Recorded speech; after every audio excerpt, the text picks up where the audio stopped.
Hello, केम छो।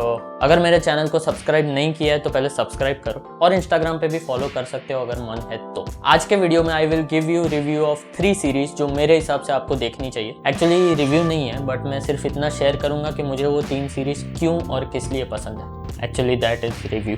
Comedy करता है। लॉकडाउन के टाइम पे मेरा मूड और दिमाग दोनों खराब हो गए थे बिकॉज सभी लोग मेरे को सीरीज का सजेशन दे रहे थे। वो पुलिस कैसा फिल्मों में चारों तरफ से घेर लेती है ना मुजरिम को, वैसे ही चारों तरफ से मेरे को सीरीज के सजेशन ने घेर लिया था। ये देख क्या है, ये देख क्या है। वैसे तो मैंने काफी सारे शोज देखे बट आई थिंक मुझे उस जॉनरा पे बात करनी है जिसमें प्रोटैगनिस्ट अपनी जर्नी की कहानी से इंट्रोस्पेक्ट करता है और फिर सीखता है। प्रोटैगनिस्ट मतलब लीड और इंट्रोस्पेक्ट मतलब आपकी स्कूल की फीस बेकार थी। आई थिंक आपने सारे शोज देख ही लिए होंगे पर शायद spoiler alert. Show number 1, panchayat on Amazon prime. During lockdown I was searching for a series जिसको देख के मेरा मूड मस्त हल्का फुल्का और लाइट हो जाए और तभी TVF came to my rescue.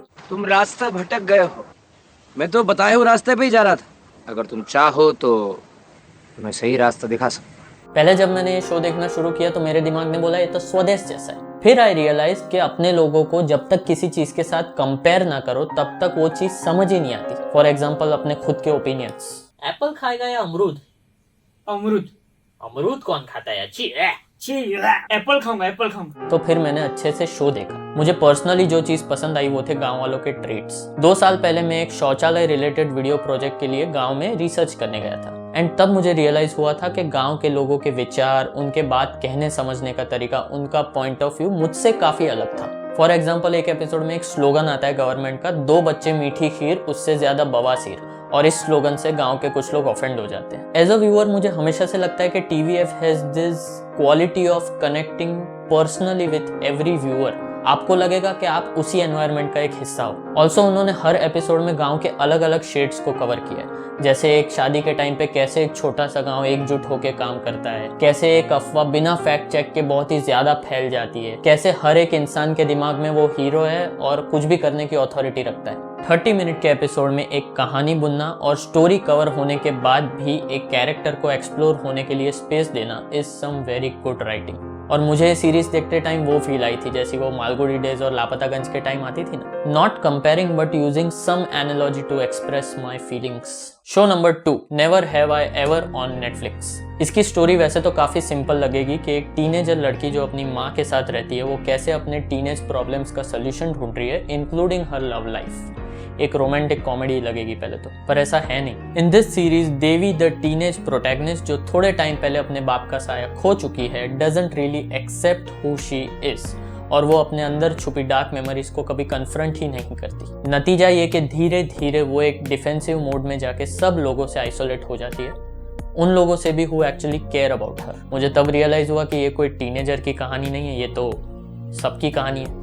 Because let's face it, हम लोग भी अपनी कमियों को पीठ दिखा के हमेशा अच्छी क्वालिटीज की तरफ ही देखते रहते हैं। और इस सीरीज में काफी सारी सब स्टोरीज पे भी अच्छे से फोकस किया गया, जैसे Fabiola struggling with her sexual identity, Eleanor struggling with parent issues, Devi struggling with all the issues, Nalini struggling with Devi issues, Kamala वो अजीब कैरेक्टर था, वो मुझे स्टीरियोटिपिकल ही लगा। पूरी सीरीज देखते टाइम मुझे एक ही क्वेश्चन आ रहा था दिमाग में कि ये कहानी एक्चुअली है किसकी।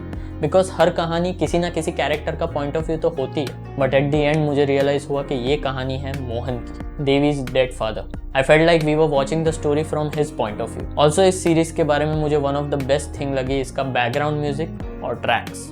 इसमें टीनेजर कॉमेडी जैसा वो इलेक्ट्रिक गिटार नहीं बजाते रहते। They have chosen some very good tracks. One of them is fire for you by cannons. And last but not the least, show number 3, After Life on Netflix. This is one of the best shows that I have ever seen in my entire life. This show is created by Ricky Gervais, जिसने The Office बनाया है। I think he is one of the best creators of our generation. मैंने कभी भी किसी भी comedian को इतनी बारीकी से इमोशंस को कन्वे करते हुए नहीं देखा। After life is story of a guy named Tony जो अपनी वाइफ को 8-9 महीने पहले कैंसर की वजह से खो देता है और वो इस लॉस के साथ कोप अप ही नहीं कर पा रहा। पर्सनली मैंने इस कैरेक्टर के साथ रिलेट किया बिकॉज जब भी कोई मेरी जान पहचान का इस दुनिया से गया है तो आई फील लाइक मेरी लाइफ का एक हिस्सा उनके साथ चला गया। Tony is heart broken after the incident और उसके अंदर का नाइस गाय का फिल्टर जा चुका है। As a viewer I too felt sad for Tony, but फिर मुझे रियलाइज हुआ कि जितना सॉरी मैं फील कर रहा हूँ उतना ही बाकी के कैरेक्टर्स भी टोनी के लिए फील कर रहे हैं। But Tony doesn't acknowledge your condolence because it has no value for him, as his pain is much bigger. Throughout the series, his character remains defensive yet vulnerable. Gervais ने बहुत ही अच्छी तरह से ह्यूमर और emotion के quotient को balance किया, जो काफ़ी मुश्किल काम है। I highly recommend you this show अगर आपने ये नहीं देखा है तो, बिकॉज ये शो समझाया नहीं जा सकता, ये बस फील कराया जा सकता है। मैंने कहीं पे पढ़ा था कि टाइम के साथ हर जख्म भर जाता है, but after seeing this I think feeling of loss can't be filled by time, the void always remains. At the end, if I want to sum up my feelings for Afterlife in few words, then it would be this. What do you think happens when we die, Keanu Reeves? I know that the ones who love us will miss us.